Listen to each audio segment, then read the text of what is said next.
Thank you. There we go. In the spirit of respect, authenticity, and reconciliation, the town of Slave Lake honors and acknowledges that we are situated on the traditional lands of Sawridge First Nation within Treaty 8 territory, home to Indigenous, Métis, and Inuit peoples who have occupied these lands since time immemorial. Councillor Ferguson. Motion to adopt the agenda as presented. Motion on the floor. Any further discussion? Call to question those in favor. And that is carried. Councillor Hughes. I move to accept the minutes of the regular meeting of council from March 19th, 2024 as presented in the package. Motion on the floor. Any further discussion? Call to question those in favor. And that is carried. Okay, first report, we have the short-term rentals options report, and Lori. All floor right. is yours. Good evening, your worship and members of council. Purpose of this report is to provide council with short-term rentals options. So a little brief history, the planning department received an application for a short-term rental. However, they're not defined in the land use bylaw. So the applicant applied to amend the land use bylaw and add short-term rentals as a use. We've defined what a short-term rental is for you. Currently, the land use bylaw only has regulations with respect to a bed and breakfast. In an effort to better understand the complexities of short-term rentals and the overall impacts, both positive and negative, we hired a consultant with extensive knowledge and experience in short-term rentals and regulation development. Third Space Planning provided a proposal, was awarded the project, and in June, the project commenced. So the purpose of this report is to provide council with the options report, which was informed by the project's background report, survey engagement report, and the council's goal setting workshop. Administration will briefly outline the report. However, we recommend council read it in its entirety to gain a full understanding of the priorities, tensions, and proposed options. The report begins by summarizing council's priorities as decided during the council workshop and describes two recommended regulatory options that we believe are capable of advancing council's chosen priorities and provides rationale for why these two regulatory options are being recommended over alternatives. So council's priorities. Primary goal is protecting long-term housing. Secondary goals listed in priority were number one, homeowner revenue flexibility and control. Number two, protecting neighborhood character. And number three, creating short-term accommodation. There is, however, a remaining tension. The main source of remaining tension is between the primary goal of protecting long-term housing and the secondary goal of homeowner revenue flexibility and control. The more the town advances the latter via short-term rental permissions, the more the town's primary goals will be undercut. So there are two regulatory options. Option one, in-home permissions. Short-term rentals would be allowed in specific dwelling units or suites or rooms that the operator uses as their home, not including a secondary suite or basement suite in the same building or accessory dwelling units on the same lot. The alignment with the town goals, this option represents established best practice for protecting long-term housing, which is the town's number one goal. Because every short-term rental would be taking place in someone's home unit, no housing would be lost to a conversion to a short-term rental. The goal of the homeowner revenue flexibility and control would be to advance, but in a more limited way. Option two, home lot permissions. One short-term rental unit would be permitted on each homeowner's lot, the lot where they live at least 6 months of the year in a calendar year. And this would include a basement suite or secondary suite or a detached accessory unit on the same lot. And again, the alignment with the goals here is this option trades less protection of long-term housing for more homeowner flexibility or revenue flexibility and control. Some potential homes will be lost from the housing stock, secondary suites and accessory units converted to short-term rentals. Over time, as homeowners become familiar with the option, the number of these lost potential secondary market rental homes may grow to be significant, especially in the context of a 0% vacancy rate market. Additional measures. The report also outlines several additional measures to combine with either option one or option two to help advance council's remaining goals for short-term rental regulations, such as protecting neighborhood character, creating STR accommodation, enough temporary accommodation, and new business investment and growth. The report also goes into those regulatory options that were removed from further consideration and provides the rationale for them being removed. So next steps, we are currently in phase 3 of the regulatory, which is regulatory design. In this stage, we have the preparation and presentation of the options report, which is before you this evening. A second community survey for community engagement on the proposed regulatory pathways being considered would be launched in late April and early May. An open house will be held on May 29th to provide the public with the project information, answer questions, gather feedback on what we've prepared. And finally, all the engagement results would be compiled and provided in a final report and recommendation to council. Phase 4 would include drafting the final regulations for a land use bylaw amendment. Any questions? That's it. So I'm just gonna clarify between the two options just so that I understand. So option 1 that we've got in this report so far would be, I'll just say Airbnb because that's easy, but that would be like an Airbnb style, but you live in the home and let's say you're gone for a week or whatever, then you would rent it out during that up. You have the capability to do that. Right. That's option 1. Yes, And then option 2 would be similar, except it would include separate basement suites and it would include detached dwellings, but you only have to be on that property for 6 months of the year. yes. Okay. Yeah, I just wanted to summarize it and sure. to make sure I was clear on that. Okay, yep, that sounds good. Councillor Ferguson. Also a couple comments and then a question. So I definitely prefer option 2 over option 1. I don't love it though, but I also don't love a free for all either. So I also know protecting housing is important. I was actually speaking with a young couple here a few weeks ago, and they'd wanted to live in Slave Lake, but have to commute from Canyon Creek because they could not find anything locally. So how many people do we risk not moving here because they can't find housing? So that's just a story of one couple. I was also going to ask about the quota system, and I see that is addressed in the report, and I understand that'd be difficult to develop and implement. So thanks for addressing that. Sure. And lastly, ultimately, once regulations are developed, what do we do about the people who currently have unauthorized B&Bs and don't fall under any regulation? So when, as those were coming up, we did advise them that we were looking at regulation development. Of course, at that point, and still at this point, we didn't know where we were going to land. So they were advised that we wouldn't issue a permit. So they're operating without a permit. And once the regulation came into place, we would advise them in writing of what the new regulation is, whether their what development would comply or not comply, and what would be required to bring it into compliance, or if they could, and they would be given some time in order to do that. So that would be a decision that we'd have to make at some point near the end of the process, how much time we want to give people to come into compliance. Yeah. And then clarifying next steps in the process is there's an open house and another engagement survey on these two options that were presented from the report. That's correct. And that'll be on Engage Slave Lake. Is that how we're doing the Yes. survey? Okay. And Engagement HQ and then all our social, we'll advertise it on all our social media platforms and digital signs. And again, Okay. And then there'll be a similar in-person open house, like the one for the. that's right. Okay. Yeah. Any further questions from council on that? Councilor Ferguson. If there's no other questions or comments, I'll make a motion here. I'll move that a council accepts the short-term rentals options report as information. Motion on the floor. Any further discussion? Call to question, those in favor. And that is carried. Thank you. Thanks, Lori. Next up, we have the Slave Lake Industrial Park Market Study. Jason, the floor is yours. Thank you, Mayor and Council. So the purpose of this report is to report results of the Industrial Park Market Study that was done by Nichols Applied Management. A little bit of background on this project. This project was a collaboration between the town of Slave Lake, the MD of Lesser Slave River, and the government of Alberta, and was funded 50% by the government of Alberta through the Northern Regional and Economic Development Grant of 2023, 25% by the MD of Lesser Slave River, and 25% by the town of Slave Lake.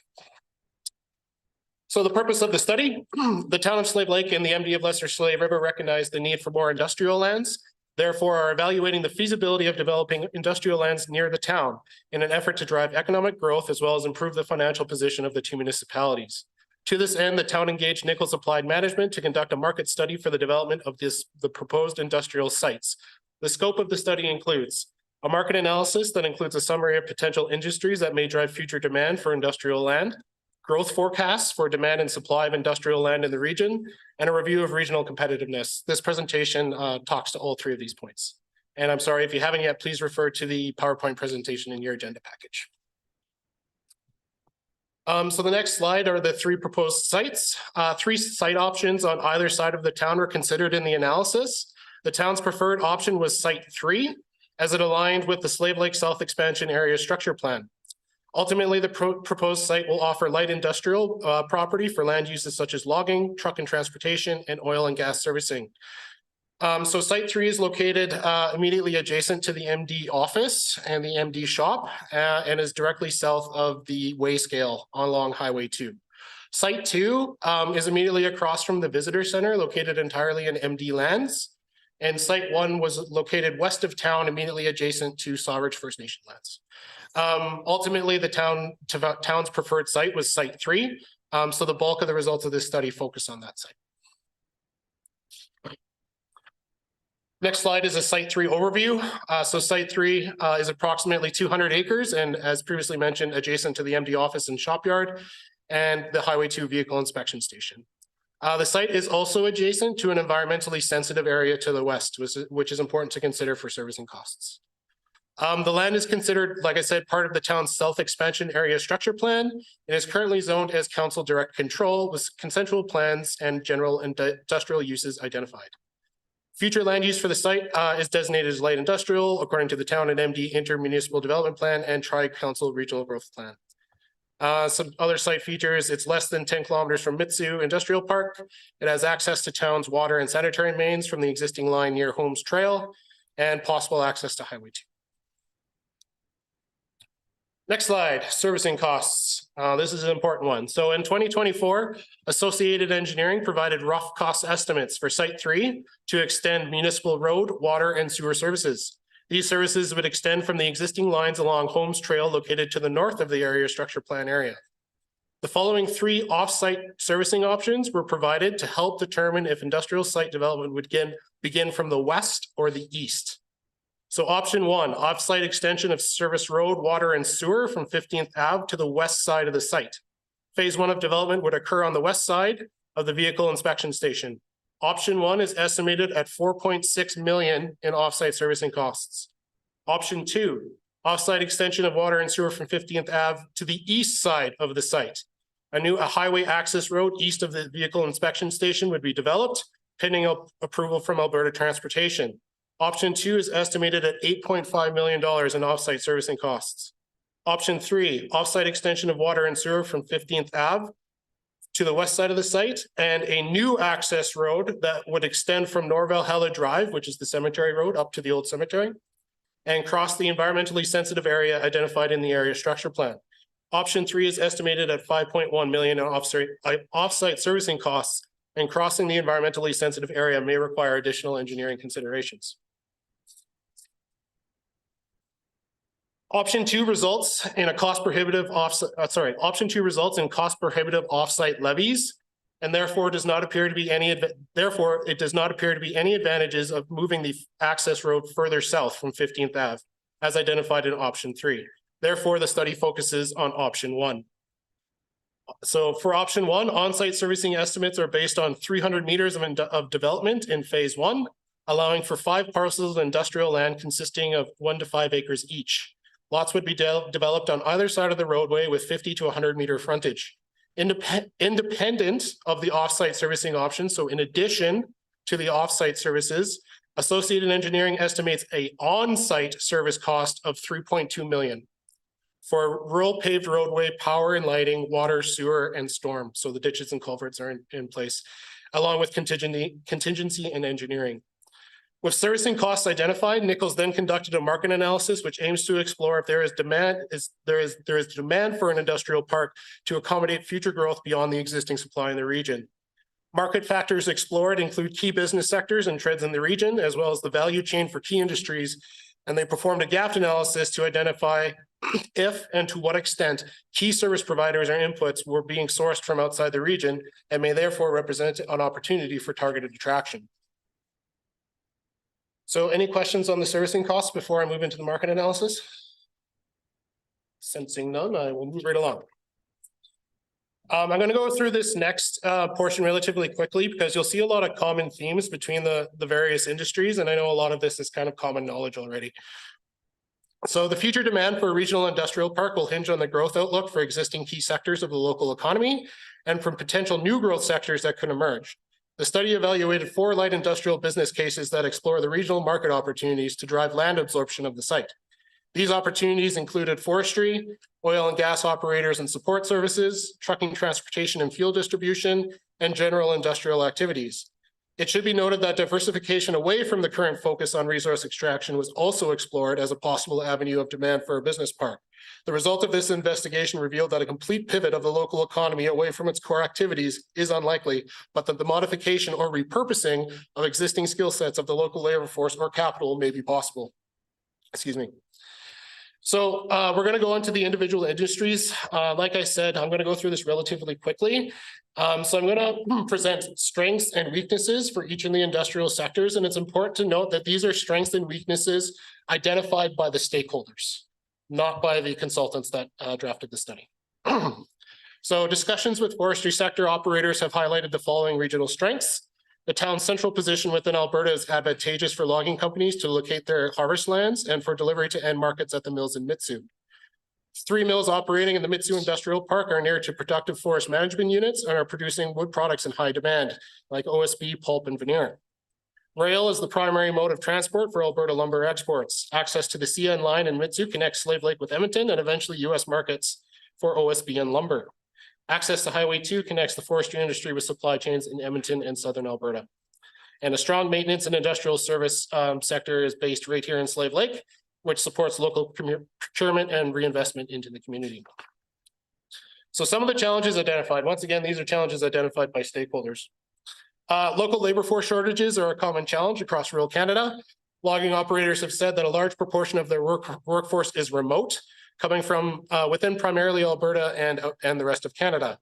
Operators have responded by developing industrial camps to house the remote workforce during the winter logging season. The region has a lack of available developed industrial properties. Some existing operators have seen growth and require parcel sizes over 10 acres. Developed parcels that do come to market are typically between 1 and 5 acres and tend to have higher prices than competitors or comparators. Developers highlighted that town levies are cost prohibitive in developing vacant lands as compared to levies charged in the NMD.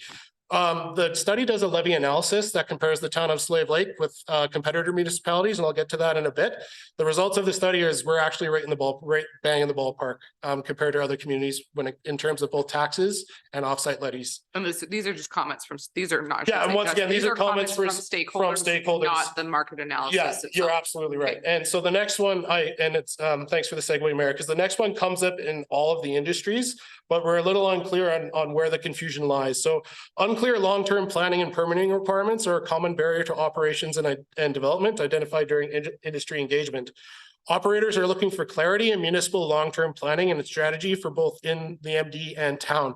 The town already has a very comprehensive planning document in the municipal development plan, and it does provide clarity on long-term planning.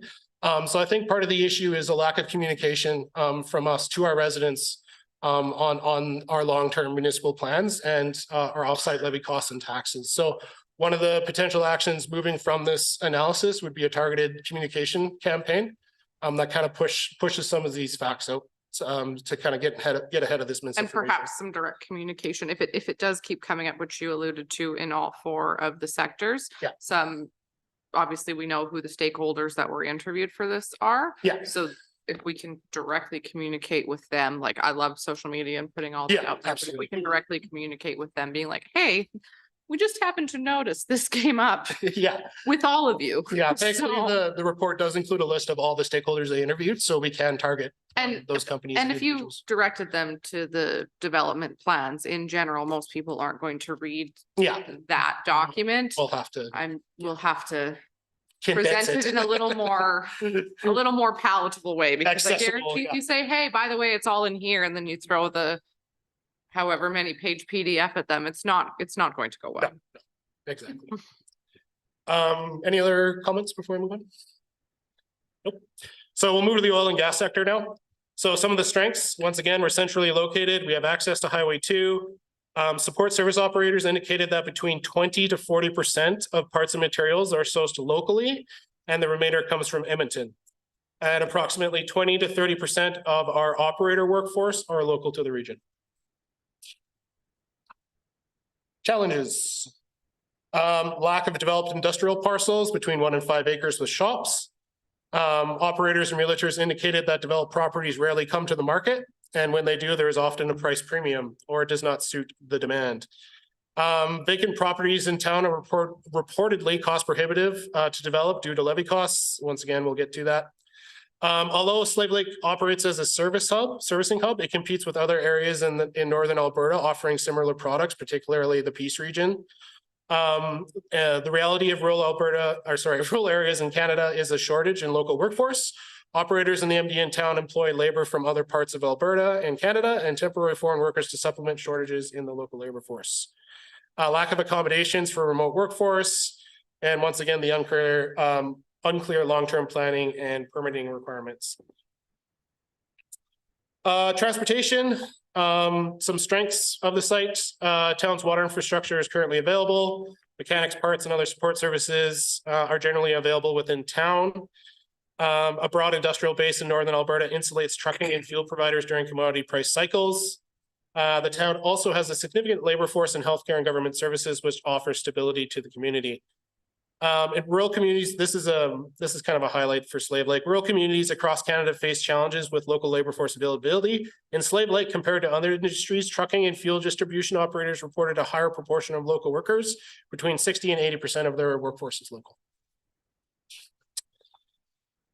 Some of the challenges, once again, vacant properties are cost prohibitive, lack of developed larger industrial lands, and lack of accommodations for more workforces. I think I'll just skip through the general industrial strengths because you're sensing some common themes here. It's all kind of the same feedback we're getting from local stakeholders. So I'll move on to local market dynamics. The level of activity in the local industrial land market has been historically low. Corresponding growth in the oil and gas sector, in the oil and gas service or related manufacturing bases have also been similarly low. Discussions with local stakeholders confirm that there have only been 4 industrial zone parcels sold since 2013. 3 of those are in town, 1's in Mitsue. Stakeholders reported a variety of factors that have contributed to this. The supply cap of available developed industrial properties in the region has contributed to higher than average prices. A considerable portion of available supply of industrial lands are in the MD, which are raw and undeveloped. Property servicing has been cost prohibitive to development in the past. The supply of developed land available in town is generally too small for most industrial users, while the MD supply of undeveloped land is typically too large for operators to develop. And developers and operators are once again looking for clarity and consistency in the municipality's long-term planning and development strategy. I think part of the comments for this is the study talks about Poplar Lane in the MD quite a bit. And what's happened on Poplar Lane is the MD has allowed for kind of a mixed zoning or almost a fragmented zoning where they allow industrial land uses on what once was residential. So they're allowing folks on Poplar Lane with larger parcels to develop their land for industrial uses, which has led to fragmented planning. And that's where the part of the confusion is coming Yeah, regarding. that's exactly right. So next slide, historic demand and current supply. Demand for industrial land in the region has slowed in recent years, a trend observed in other similar sized communities across northern Alberta. Industrial land sales are currently either directly or indirectly related to the oil and gas, forestry, construction, and transportation sectors. This historic level of land absorption in the Slave Lake region has varied considerably in step with the pace of development in key resource sectors, primarily oil and gas. So you see a couple graphs on this slide, which shows the industrial land absorption since 2014, where we go from anywhere to 0 acres of absorption in a year, including the last 3 years, to a high of about 15 acres, looks like in 2019. The graph below comes from the assessment services branch from the provincial government. And so it's reporting that we have 45 acres of vacant industrial land. And we assume, and we being the planning and development department and myself, we assume that that 45 acres is coming from the South Area Expansion Plan, where we're looking to expand, because it's already been identified. Yeah. Because when you think of vacant industrial land in town, you can't really think of any. So you kind of wonder where this 45 acres is coming from. That's where it's coming. The demand for light industrial properties sized 1 to 5 acres is expected to increase as oil and gas activity accelerates in the region.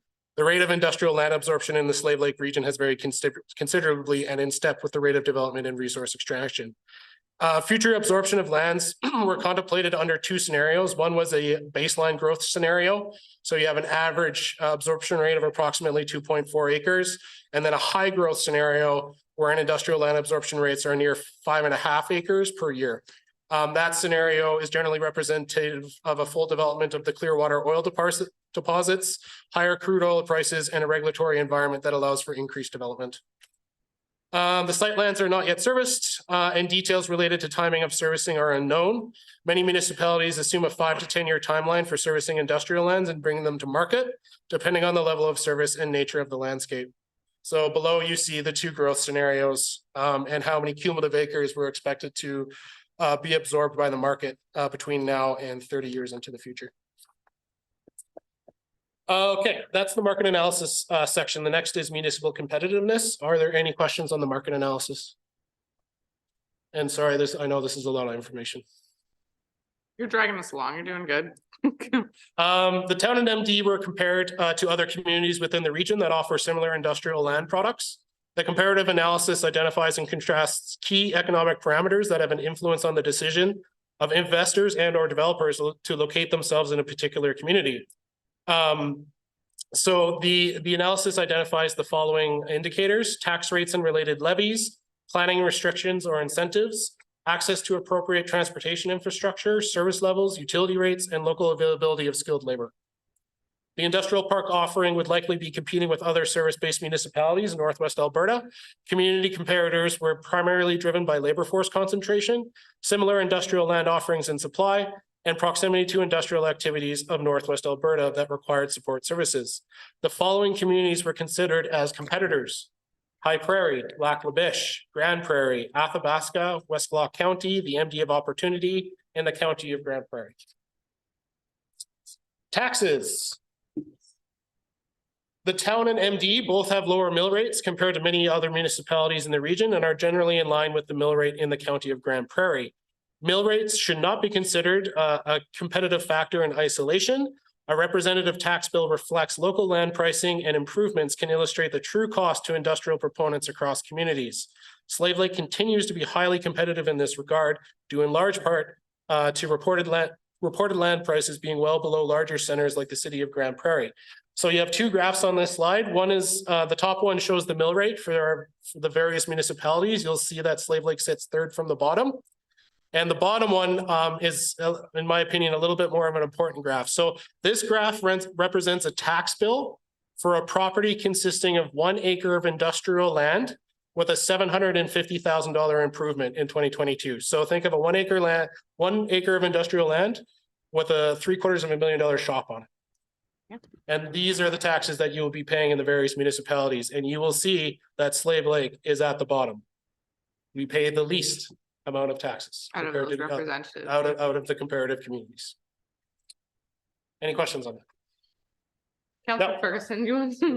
I would Go just ahead, make please. a smart comment. So can you go on Facebook and everybody know that, but I think that sentiment was echoed across the table, but Okay, so the thank you next, for that graph. you're Please welcome. continue. Please thank Nichols. So the next bone of contention is offsite levies. So offsite levies charged in the region and in comparative jurisdictions vary substantially. The town charges levies ranging from 13,000 to 41,000 per hectare. A hectare is roughly 2.4 acres. The MD has a unique offsite bylaw that does not prescribe specific levies beyond a nominal fee established on a per lot basis. However, the MD's bylaw does include a provision that allows for the recovery of any improvement previously made by the municipality but it does not identify specific costs or triggering events. So this could be part of the confusion that we're seeing in the stakeholder So results. what you're saying in that, in this analysis here is that the MD has, they can just decide and then pass it along is what it is as written? It certainly reads that way, but I'm not an expert on the MDs. Okay. But this analysis certainly suggests that. That after the fact, they could say, hey, we put in Yeah. X, Y, Z, you're on that road. And then once again, they don't identify any of the indicators that would trigger such an event. Right, so that's where some of this lack of clarity is coming from. Correct. Okay.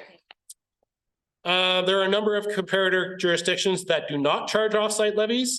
Some jurisdictions indicated that the pace of development is such that levies are not necessary, whereas others indicated the choice not to charge levies was made with a view to improve competitiveness. So in the graph, you see that about half of the communities identified in our comparative analysis do not charge levies.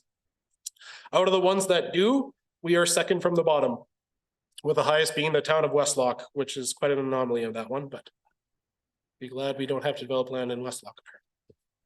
Per hectare, so they're, Yeah, and once again, per hectare, the hectare is about 2.4 acres. Okay. Okay, development fees, another thing we hear quite a bit about. Land developers, industrial land users identified permitting time and cost as being key considerations when contemplating location in a community or expanding existing operations. As shown, the development fees vary significantly by municipality. However, the Slave Lake region is in the ballpark of other comparative municipalities. So on the right-hand side, you see the chart, and you'll see that the town of Slave Lake is, relatively in the ballpark. I'd say we're right in the middle of that graph. We charge $250 for new industrial construction. We charge $250 plus $1.50 per meter squared of gross floor area. And you can see how other fee structures have been developed.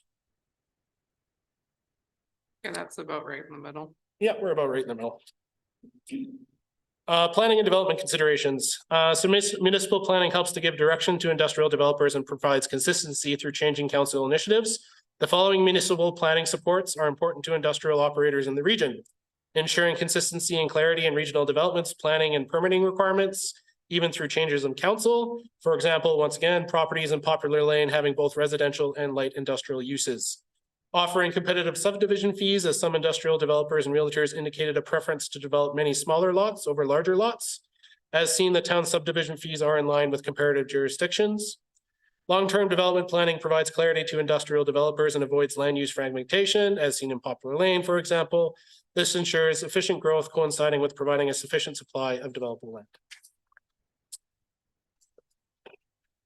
So the study, as previously mentioned, the study frequently mentions that the lack of planning direction has contributed to the lower levels of industrial development in the eyes of stakeholders. However, it seems the majority of the study's concerns on the lack of clear direction from planning and development comes from the fragmentation happening on Poplar Lane. The town has the municipal development plan, well drafted and approved in 2007. It still provides clear direction to the community and development. The MDP outlines policy direction with respect to industrial subdivision and development, both in the local and regional context. And as you know, we are currently updating that plan. The town also has the South Expansion Area Structure Plan that clearly designates land for this use. Long-term planning is in place. Again, while this document is older, it provides clear direction to landowners, developers, and the town with respect to all forms of development. Finally, the town has not received a subdivision application for industrial lots since 2008. As such, it's hard to determine where the negativity around the subdivision process comes from, as there is no recent applications that would inform that thinking. As such, the planning department doesn't have constructive or timely feedback that would inform or improve that process. Question, Yes. because this is a partnership with the MD, are you then presenting to MD council or did they just get the report? They just get the report. So the next slide is industrial land prices. So reported industrial land prices are subject to some uncertainty due in large part to the lack of sale volume in the local market. Discussions with key stakeholders active in the regional market indicate that pricing for an acre of fully serviced at the property line, so service to the property line, vacant industrial land will likely range between $225,000 and $250,000 within town, and nominally higher in the MD with a range of $250,000 to $300,000. The land prices in town are similar to those seen in Claremont, which has a larger inventory of vacant industrial land in the town, most likely due to it being adjacent to Grand Prairie's larger industrial base. Stakeholders' responses and the analysis of current listings suggest that high industrial land prices in Slave Lake are primarily due to the lack of supply in town and surrounding area. So on the right-hand side of the slide, you'll see, once again, the comparative prices among the municipalities, and you will see that Slave Lake is second most expensive behind Grand Prairie in terms of land price. And once again, that's for an acre of industrial land that's service to the property line. Okay, labor force. I'm not going to touch too much on this because this is all StatsCan data from the census. I'll just report one thing that I found relatively surprising. When you think of Slave Lake in our business community, you primarily think of oil and gas and forestry. And so the forestry numbers really stand out with 9.6% of our labor force employed in wood product manufacturing. But was a little bit surprising was that only 4.3% of our population of our labor force is employed in support activities for mining and oil and gas extraction. So we are, which I found a little bit surprising because when I think of Slave Lake, I always think oil and gas and forestry. But the rest of that data, once again, comes directly from StatsCan and the census. So I won't belabor that too much. The next slide reports on labor force participation rate. So we have a participation rate of about 75.3%, which is higher than the provincial average of 68% and an unemployment rate of 9.6%. Which is lower than the provincial average of 11.5%. I should also mention that once again, this is StatsCan data based in 2021 when we were in the midst of the pandemic. The town had the highest participation rate of all compared communities, along with a comparatively low unemployment rate, which suggests relatively high levels of economic activity in town. These results also suggest the town will need to increase its population in order to meet future increases in demand. The town also tends to draw on workers from other jurisdictions. In 2021, just over 3,500 individuals 15 years or older worked in town. Of these, approximately 70% lived in town, 21% in the MD, and 9% commuted to town. In contrast, only 180 residents, approximately 7% of the town labor force, commuted to another municipality for work. The town has had success in attracting foreign workers, with 10% of the town population not being Canadian citizens. Okay. So I'm going to move on to the fiscal analysis. So this is where the rubber hits the road. Any questions before I go? Nope. So there are multiple options available to municipality when contemplating the development of a greenfield piece of land for non-residential purposes. These options fall on a continuum between the two extremes where the municipality takes virtually none or all of the financial risk of development. The study considers the following two scenarios. So the first scenario, the town and MD act as the land developer. This includes land acquisition and planning, and the private sector buys and develops the service lots. This option represents a substantial financial burden and risk to the municipalities. The second scenario that was studied was the industrial park is privately developed and traditionally designed and operated. This option represents low financial burden and risk to the municipalities. The first option would involve, so once again, the first option being the town and MD act as a land developer, would involve undertaking land acquisition and planning, as well as the actual design and construction of on-site infrastructure and services, as well as any off-site upgrades. This option represents substantial risk to the municipalities, as it will require millions in initial borrowing with no guarantee of timely absorption by the market. Debt payments must be made regardless of the rate of absorption of the park, and there is a real possibility that either or both the municipalities would be in a position where the increase in assessment driven by the park does not immediately offset the cost of borrowing. Apart from initial studies and the acquisition of lands, the second option involves very little initial financial outlay, and this work can likely be financed through some combination of grants and regular operating budgets. If the park does not proceed, the municipalities are left with no enduring financial obligation. So next slide, we get into the actual prices of everything. So under scenario one, if we were to act as a land developer, in this scenario, the town acts as the land developer, extends services to the site, and offers lots to market, incurring the servicing costs. The initial off-site servicing costs are 4.6 million for site 3. Additionally, a cost of 3.2 million, subject to detailed design for on-site services. The initial financial outlay for this scenario is clearly cost prohibitive. So you add 4.6 and 3.2, we're looking at least $7.8 million. Scenario 2, private development. Town allows a private developer to install on-site infrastructure and landscaping, but the municipalities remain responsible for the off-site upgrades required to support the site.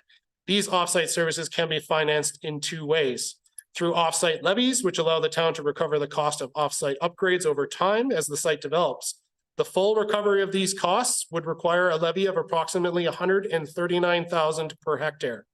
This will very likely have a material negative effect on the competitive position of the site compared to other markets. As a capital, and it could also be financed in another way, which is as a capital expense to the town that is borne by the tax base and not passed on to site occupants. The annual debt payments required to support the offsite upgrades will amount to just over $392,000. The cost of fully subsidizing offsite infrastructure must be considered against the expectation that tax revenue will flow to the town as lands are absorbed by the market. The greater the disconnect between the point in time at which the town borrows to finance the infrastructure and the absorption of lands and the related payment of levies and taxes, the larger the fiscal burden will be. So, based on the level of growth, as such, even if all future industrial land absorption were funneled to the site, the incremental annual tax revenue would nearly, but not completely offset the cost of debt associated with offsite infrastructure financing. Subject to uncertainty with respect to the timing of land absorption, the site would not likely produce positive net revenue for 20 years until the offsite debt is fully paid off. In sum, the study finds that the offsite servicing costs appear to either render the site unappealing from a competitive perspective if developers are made to pay the full cost, or if they place an undue financial burden on the town. In order for the site to move forward in a competitive and financially responsible manner, a lower service level and lower offsite costs are likely necessary. So conclusions, and then I will move on to next steps and recommendations. So the conclusions on future demand and supply. The future demand for industrial lands in town is likely to rapidly outstrip the remaining supply in the near future, particularly given the disconnect between the nature of the remaining supply and the parcel-specific preferences articulated by local stakeholders. A well-functioning industrial land market typically requires a wide variety of offerings in order for a diversity of buyers to be able to find the necessary product. A new industrial park is likely necessary if the town aims to retain growth of existing companies or attract future growth. For planning consolidation, the strong correlation between development and oil activity in the region is likely the main driver of industrial absorption. However, stakeholder engagement suggests that a lack of planning direction from municipalities has contributed to the lower levels of industrial development. Piecemeal redesignation of development on non-industrial land as a means of addressing the demand needs of industrial land users has resulted in fractured development along Poplar Lane and other areas of the MD. The redirection of this demand into a well-planned and serviced industrial park will likely allow for the efficient management of future growth, while also adding momentum to a regional industrial park. This momentum will likely be necessary to generate the assessment base required to offset the cost of development. For municipal competitiveness, the town provides a generally competitive landscape for industrial development. Taxes and existing levies charged for industrial areas are competitive with comparator jurisdictions. However, the levies necessary to bring the site to market with a high level of service will likely not be competitive. Permitting costs and requirements are in line in some instances less restrictive than competitors. However, engagement suggests that the permitting requirements are unclear and perhaps restrictive in some instances. So in the conclusion section, this is the first time they actually mention it, is, for example, permits for signage. So something we may need to look into. The region has vacant industrial land prices similar to other neighboring jurisdictions. The town's developed industrial land prices are significantly higher than other jurisdictions due to the scarcity of developed light industrial shops.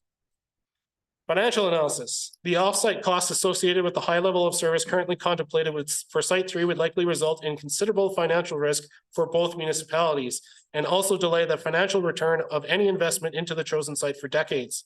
Additionally, placing the full cost of site upgrades on end users will likely result in the site being viewed as quite undesirable. Some combination of levy assist will likely be necessary in order to bring the land to market, and these costs should be refined using scenarios that involve lower levels of service as a means of reducing overall cost and financial risk. So after all that, what should our next steps be? Stakeholders report that there is some misalignment between municipal planning and zoning in the region and the needs of industrial development in the region. Developing an industrial park may be a helpful step towards consolidating the fragmented nature of industrial development currently taking place and allowing for the concentration of resources to a more efficient accommodation for growth. However, the financial risk associated with the site and service levels currently being contemplated is considerable. We recommend that Nichols, the municipalities and associated engineering work to revise the site concept and servicing levels to explore a lower cost development vision and subsequently revisiting the market analysis with this alternative product. And that, after a lot of talking, is it. I apologize for the length. Questions, comments, concerns? Yeah, sorry, Counselor Ferguson. blow you with data. Thank you, Jason, for that. So was there any preliminary discussions about options to make it cheaper, such as like no discussions about that? No discussion, not yet. This report came to our desks about a week or two ago. Yeah. And so next steps, those discussions haven't taken place. Gonna be the same as what, if you could speak to the potential lower service level options, but what I'm hearing is that this needs to go back to the table with all the parties because we had a site development Yeah, plan that went forth. and the next. What are report- options for, what would an example of a lower service level be? Is the question. Question. Lori? Well, I was just thinking that because, substantial cost is in the extension of the water and sewer. Well, because it was 4.6 in Yeah. the water and sewer, and then Offsite, or that was the offsite, which would, I don't think there would be moving on that, and then it would be the 3.2 or 3.3, that's the 3.2 that I would assume function some of that cost service level. That would be the roads, the light, maybe that's what it would be. that would be the only offsite. It's not substantial, the biggest costs are in the extension of the water and sewer. Infrastructure, so, I don't know what that would look. I was just curious if we had an option, but right now I'm hearing it would go back to that. Bryce, did you want to continue? Yeah, I do have another question here.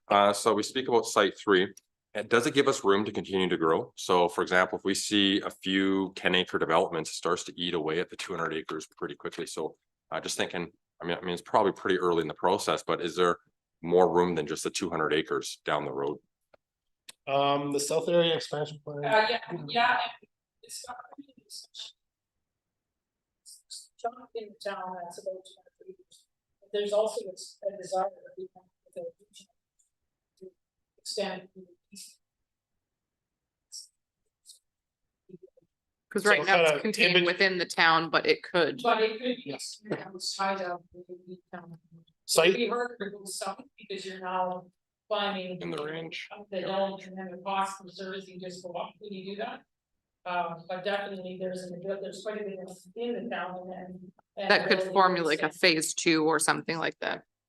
yeah, so site 2 was the chunk of land between the lots on Poplar Lane and the highway. Mhm.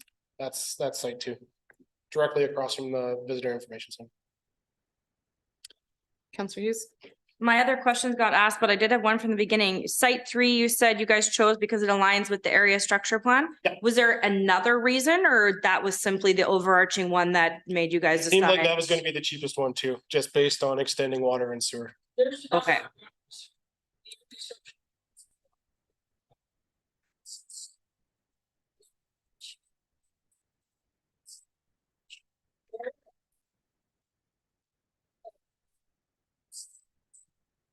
Okay.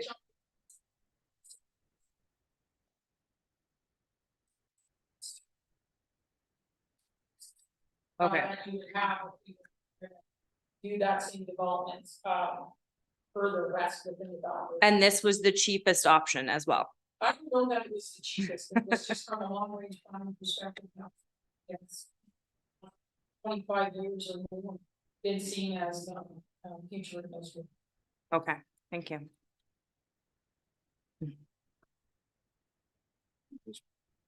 Councillor Gremler?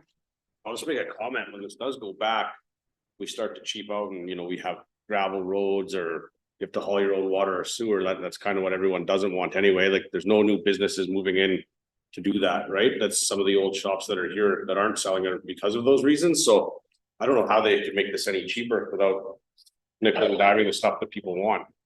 So, just a comment.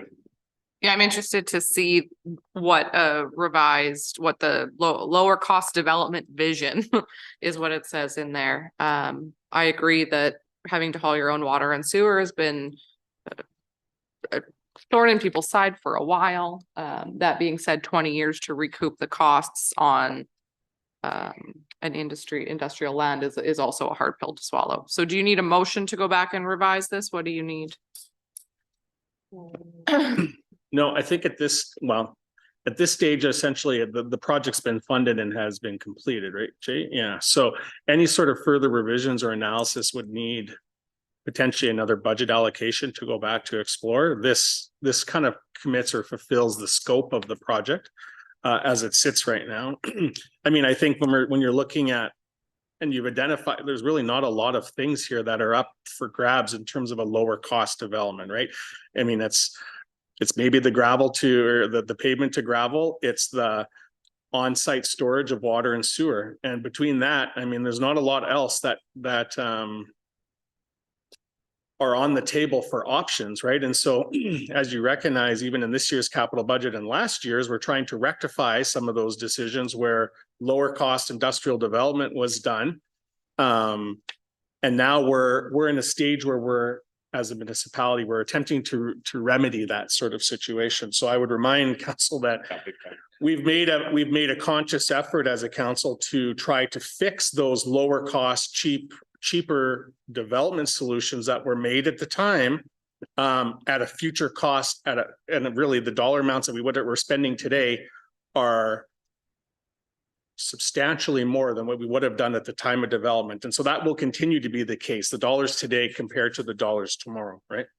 So if council wants us to further explore that, we would need a budget allocation, typically I would say somewhere in that 50 to 75 grand mark probably would get us somewhere back in that ballpark again to revisit this report from unallocated reserves, but otherwise you We could need to have a conversation with the MD perhaps. potentially, and whether we'd want to proceed with them or without them in that sort of secondary look if we're looking at that. I think that would probably be the better way to go right now is to Yeah. have a discussion with the other partners in here and see if that's see if there's appetite to move forward with that. I'd be interested, obviously, to see what the proposition for the lower cost development is, but that being said, I don't know you're gonna get away from it. Counselor Gramlich. I'll make a motion to accept this report as information. Okay, any further discussion? Call to question, those in favor? And that is carried. So Thanks, are we Jason. gonna arrange a meeting with the MD then? It just, I Next- don't wanna lose track of this and I wanna just to keep moving in a timely fashion. So you can make a supplementary motion that this be brought forward to intermunicipal, might be an opportunity or an avenue. Okay, I will make that motion. Okay, motion on the floor to bring this forward to the next intermunicipal meeting. Call to question, those in favor? And that is carried. Okay. 2024 asphalt patching program. Good evening, Mayor and Council. The purpose of this report is to provide recommendation to Council for awarding the 2024 asphalt patching program. Every year, operational budget of 100,000 is allotted to complete the asphalt patching program within town limits. The overall intent of the program is to patch the asphalt roads within town limits to improve rideability experience for the users and extend the overall useful life of the road infrastructure. Sections are selected based on the areas of traffic priorities and impact to surface drainage to minimize detrimental effects to the road base. Town administration recently concluded the RFP task seeking proposals from interested proponents. RFP requested unit rate proposal based on estimated quantities of proposed work as shown below. Quantities shown above are only for requesting cost proposals. Actual quantities will be based on field measurements. Sections that would undergo improvements are usually selected once the frost is out of the ground.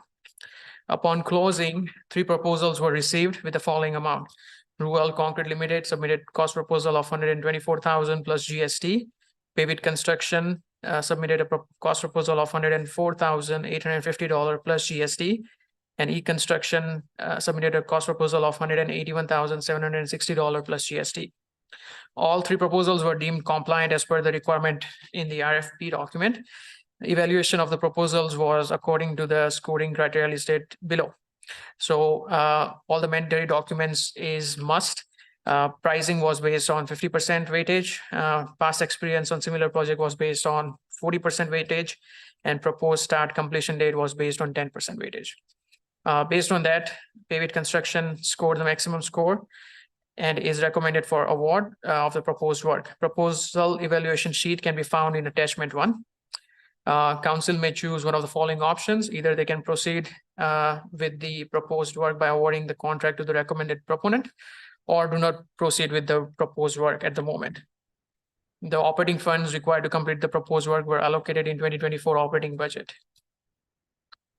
Communications will be released to inform residents of the locations and schedule before the commencement of any work. Administration recommends council to award the 2024 asphalt patching program to Pavit Construction.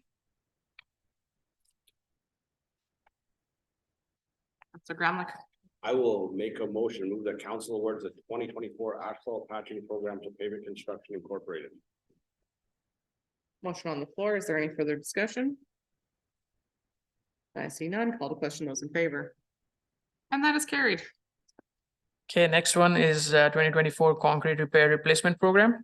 The purpose of this report is to provide award recommendation to council. A capital budget of 100,000 is allotted this year to improve the sidewalk infrastructure within town limits. The overall intent of the program is to improve condition of existing concrete sidewalks and curbs within town limits, minimizing tripping hazards and providing safer surface for pedestrians to walk on. Sections are selected based on tripping hazard priorities, mobility, and impact to surface drainage along curbs to minimize detrimental effect to adjacent infrastructure. Upon concluding RFP task, we received 3 proposals. And again, I've just for information purpose, I've shown some estimated quantities of the proposed work. Again, these are only shown for requesting cost proposals. Actual quantities will be based on field measurements, and sections that would undergo improvements are usually selected once frost is out of the ground. Upon closing, 2 proposals were received with the following amount. Duro Contracting Limited submitted a proposal of $92,650 plus GST. Pavit Construction submitted a proposal of $218,607.85 plus GST. Both the submitted proposals were deemed compliant as per the RFP requirement, and the evaluations was based on 50% weightage on price, 40% on past experience, and 10% on proposed start and completion date. Based on that, Duro Contracting Limited scored the maximum score and is recommended for award for the proposed work. Again, proposal evaluation sheet can be found in attachment 1. Duro Contracting is a firm out of St. Albert who has worked within town last year. They successfully completed 2023 concrete repair replacement program. They did phase 2 of downtown revitalization, and also did concrete scope on 3rd Street Southwest Road rehabilitation project. The company also has extensive experience related to concrete work in and around Edmonton, Fort McMurray, Grand Prairie, Athabasca, etc. Council may choose one of the following options: proceed with the proposed work by awarding the contract to the recommended proponent, or do not proceed with the work at the moment. The capital funds, again, is to complete the proposed work were allocated in the 2024 capital budget. All the proposed work will be carried out as per town standards. Communications will be released to residents to inform residents of the location and schedule before commencement of any work. Contractor will be responsible for communication to affected residents before completing any of the proposed work. A sample communication notice for the affected residents is shown in attachment 2. Administration recommends council to award 2024 concrete repair replacement program to Duro Contracting Limited. Councilor Mohammed. I think we've brought this up before, but do we or can we, as a condition to some of these contracts, regulate that a percentage of the workforce must be hired from within our region? No, No? We can't do that? no. I mean, usually like when we do a construction kickoff, then we do recommend them to use local materials Yeah. as much as they can, but it's ultimately up to the contractor. Okay. It would potentially handcuff their ability to make certain business decisions or certain deals as it relates to their contract or their ability to make a profit off their deal, right? So those requirements typically can't be included in a contract, no. Now, it would be potentially cheaper for them, as Chris said, to be purchasing material closer to site than it would be from 200 kilometers away. And obviously that would factor into their profitability or their cost to deliver that service. So I think the economics of it work itself out regardless. Well, I was thinking of just hiring summer students here. So even something to that, just laborers or. Yeah, I mean, there's nothing that we could formally put into a contract that would require that to take place. I think if anything, that would drive costs up. Yeah, they would always have, I Yeah. think they would always, quite often contractors are looking for some extra Yeah. help anyway on site, right? Yeah. So there would be nothing prohibiting them from that happening, but they may only have, some of these contractors like this company, for example, they're out of town companies. So they Yeah. might be here for 3 weeks and they're in another community for another 3 weeks and Mm. another side of the province for another 4 weeks. And so Yeah. those Might not be as appealing. local staff that you're referring to might be applicable for 3 weeks' time, Okay. but might not be as be for the appealing as you remainder of the thought. season, right? Yeah. It's not like they're necessarily completing work here for 5 months, a period of time, right? So Okay. Thank you very much. Counselor Hughes. I move that council awards the 2024 concrete repair replacement program to Duro Contracting Limited. Any further discussion? Call to question, those in favor? And that is carried. Thank you. Thanks, Kush. Okay, we have the naming advisory bylaw and naming development areas, roads, parks, trails, and municipal facilities policy. That's what a Good, title. No, you're actually up. good evening, your worship and council. So the purpose of this report is to update the naming advisory bylaw and naming development areas, roads, parks, trails, and municipal facilities policy. So some background: on February 7th, 2024, the naming committee met and reviewed the naming advisory bylaw and naming development areas, roads, parks, trails, and municipal facilities policy. After the review, the committee discussed potential changes that would streamline the naming process and add context to the bylaw and policy. On March 27th, the naming committee met and had a final review of the suggested changes to the naming advisory bylaw and policy. By motion of the committee, it was agreed to bring the suggested changes forward to the Town of Slave Lake Council for final approval. The proposed changes in the naming advisory bylaw 08-2024 are as follows: addition of definitions, secretary appointment, duration of member term from 1 year to 3 years, annual appointment of chair, timeline change. Selection to the names reserve list is at the discretion of the committee. The proposed changes in the naming development areas, roads, parks, trails, and municipal facility policy are as follows: application definition, clarification on names reserve list definition, selection of names reserve list is at the discretion of the committee. Section 4.12, Section 5, change in procedure, addition of Appendix 1, names reserve list application form. As mentioned, naming advisory bylaw 08-2024 changes the member term from 1 year to 3 years. To establish stability for the naming advisory committee, the committee administration is recommending the staggering of the following committee members' terms: Harry Bartlett, term to end October 2024; Charlie Ghostkeeper, term to end October 2025; Joe McWilliams, term to end October 2026. In order to adjust the terms of the committee members, we would need a motion of approval by Town of Slave Lake Council. The recommended changes would streamline the naming process and add context to the bylaw and policy.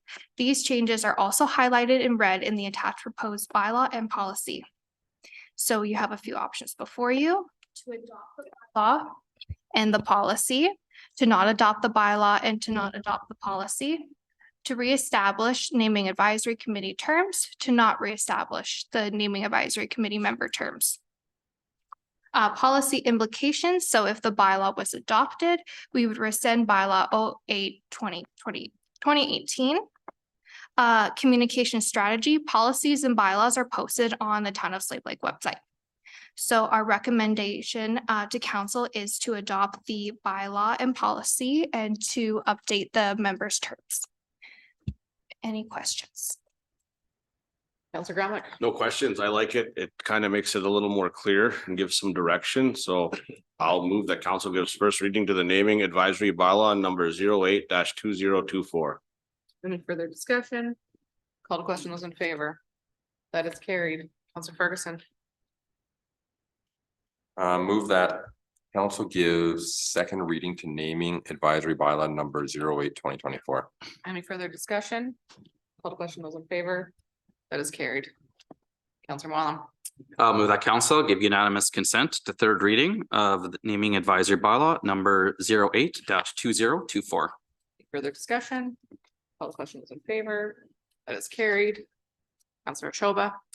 I move that council give third reading to naming advisory bylaw 08-2024. Any further discussion? Call to question, those in favor? And that is carried. Counselor Hughes. I move to approve the naming development areas, roads, parks, trails, and municipal facilities policy as presented. Any further discussion? Call to question, those in favor? That is carried. Counselor Ferguson. Bartlett to the naming advisory committee for the term of April 2nd, 2024 to October 17th, 2024. Any further discussion? Call to question, those in favor? That is carried. Counselor Grumlock. I will move to appoint Charlie Ghostkeeper to the naming advisory committee for the term of April 2nd, 2024 to October 21st, 2025. Any further discussion? Call to question, those in favor? And that is carried. Counselor Wallem. I'll move to appoint Joe McWilliams to the naming advisory committee for the term of April 2nd, 2024 to October 20th, 2026. Any further discussion? Call to question, those in favor? And that is carried. Congratulations, Joe. Do we need to add any other motions to that laundry list there? And just for clarification, while you see those three dates are a little different, it's the estimation of when the organizational meeting is for each of those years. So Oh, if you were Election wondering what the difference was on the October 17th, the 21st to 20th. okay. So this is just aligns this committee with all of the other committees that we. That's appoint what we're in the committee members. process of That's what doing. we're fixing here. is realigning with the, Organizational meetings, yeah. Great work, Ashley. Thank you. thank you. Okay, let's move along into question period. Do we have any questions for administration from council? Going once, going twice. As I see none, we'll move into State of the Lake. Counselor Moallem. Because I know. Firstly, I just wanted to congratulate the U13 Thunder Thunder-1 team on earning second place in the Tier 2 competition that was held here just this past weekend. I want to thank the volunteers. The organizing committee was absolutely fantastic. The Slave Lake staff. And I also want to send a shout out to the Medicine Hat team that won the whole provincial tournament here. So thank you very much for everyone that showed up. The arena was fantastic for the whole weekend. Anything else, Ally? Yeah, I do have something else. Just skip me for 1 second. Counselor Grumlock. I'll carry on Ali's hockey theme. Congratulations to Wabasca, who won the men's Treaty 8, Sturgeon, who won the Legends division, and the ladies division was won by Loon. So just want to thank Treaty 8 as a whole and Clyde Goodswimmer for picking our community as kind of the host community. And it's a big deal for our town and our region to have, I believe it was 38 teams come, and that's 38 teams that come not just with the players, but with large contingents of friends and family. So the town was busy all weekend. Everywhere you went was full, and it was just great to see all of our friends from around the region here for the Treaty 8 hockey tournament. And while I'm on hockey, I want to say congratulations to Grayson Conrad, who made the Alberta Cup. There's only 120 kids in Alberta for 15 and under. So one of our own has made it. And I think the last person who did it was Brent Hill, who went on to play in the Western League and have a Div 1 scholarship. So this is a pretty big deal to a start of a young man's career. So congrats to Grayson. Counselor Hughes. Yeah, so I just wanted to mention that the town of Slave Lake is initiating the process of reviewing and updating our municipal development plan, as you heard tonight, as well as our land use bylaw to reinforce the ability of the use of these documents to effectively and efficiently control the use and development of land within our municipality. So tomorrow evening, there will be an open house here in council chambers from 5 to 7:30 30. I will be present and hopefully some of my other colleagues from council will be joining me as well. Fantastic. Anything further? Okay, we can move into correspondence. Okay, you just have one letter in before you received from ACCO. This is their annual franchise report for the town of Slave Lake, just provided to council for its information. Just looking for a motion to receive it as information.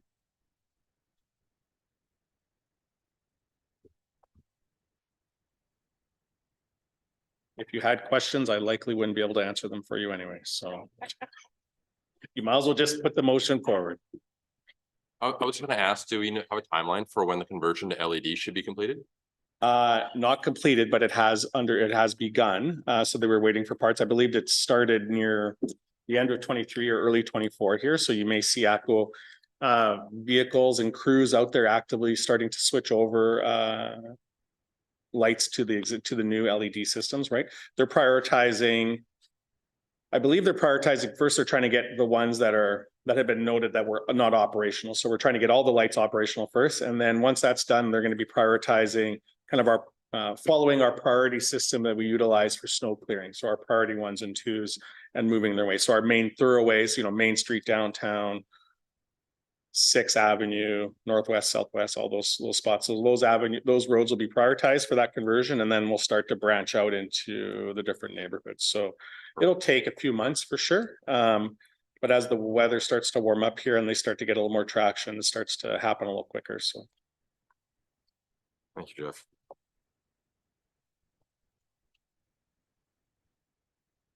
Sir Chalba, he was first. I've been waiting. I'll move that council accept this report as information. Any further discussion?